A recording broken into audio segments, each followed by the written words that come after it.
केंद्र सरकार social media platform, digital media platform और ओटीटी के लिए नई गाइडलाइंस लेकर आई है। सरकार ने इसे डिजिटल मीडिया एथिक्स कोड नाम दिया है। इस बीच सरकार के प्रस्तावित कानून और गाइडलाइंस पर डिजिटल कंटेंट बनाने वाले और उससे जुड़े लोगों की प्रतिक्रिया आ रही है।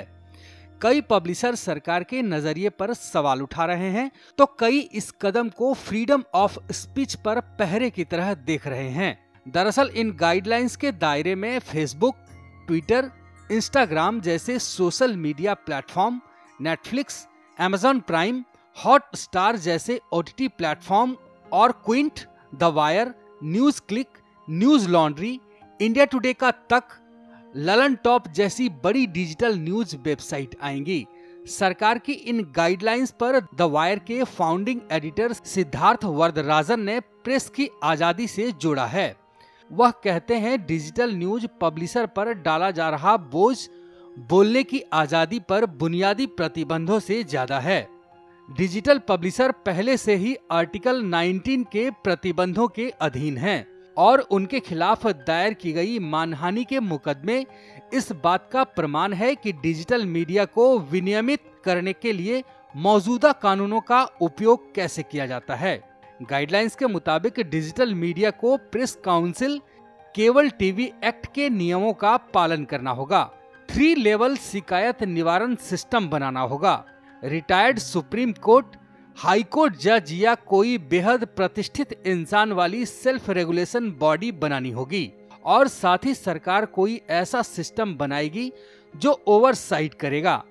मीडिया नामा के फाउंडर निखिल पहवा कहते हैं, जो गैर कानूनी है वह पहले से ही गैर कानूनी है और इसे नियंत्रित करने के लिए कानून है।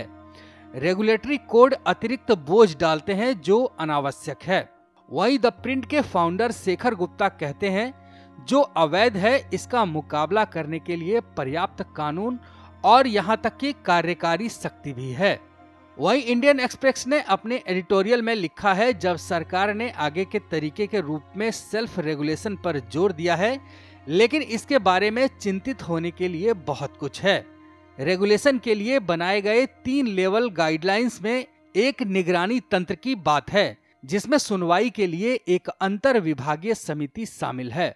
प्रभावी रूप से यह सुनिश्चित करने के लिए सरकार के पास शिकायत करने का अधिकार भी है और अधिकार को लागू करने का भी। इसके अलावा हस्तक्षेप के लिए सीमा स्पष्ट रूप से परिभाषित नहीं है, वो भी ऐसे देश में जहां कानूनों का नियमित रूप से दुरुपयोग किया जाता है। परिभाषाओं में इस स्पष्टता की आसानी से दुरुपयोग किया जा सकता है। उधर इंडियन एक्सप्रेस से बात करते हुए सूचना और प्रसारण मंत्रालय के सचिव अमित खरे ने कहा है कि डिजिटल न्यूज पोर्टल को जल्द ही सूचना और प्रसारण मंत्रालय के उनके संपादकीय प्रमुख, ऑनरशिप, पते और शिकायत अधिकारी जैसी जानकारी देनी होगी।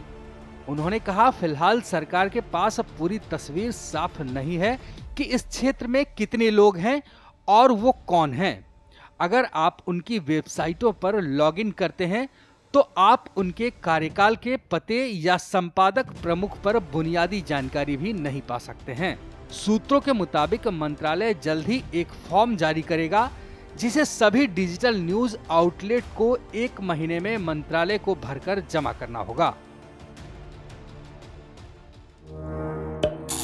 Subscribe to our channel by clicking the subscribe button. Click the bell button and enjoy the latest uploads from our channel.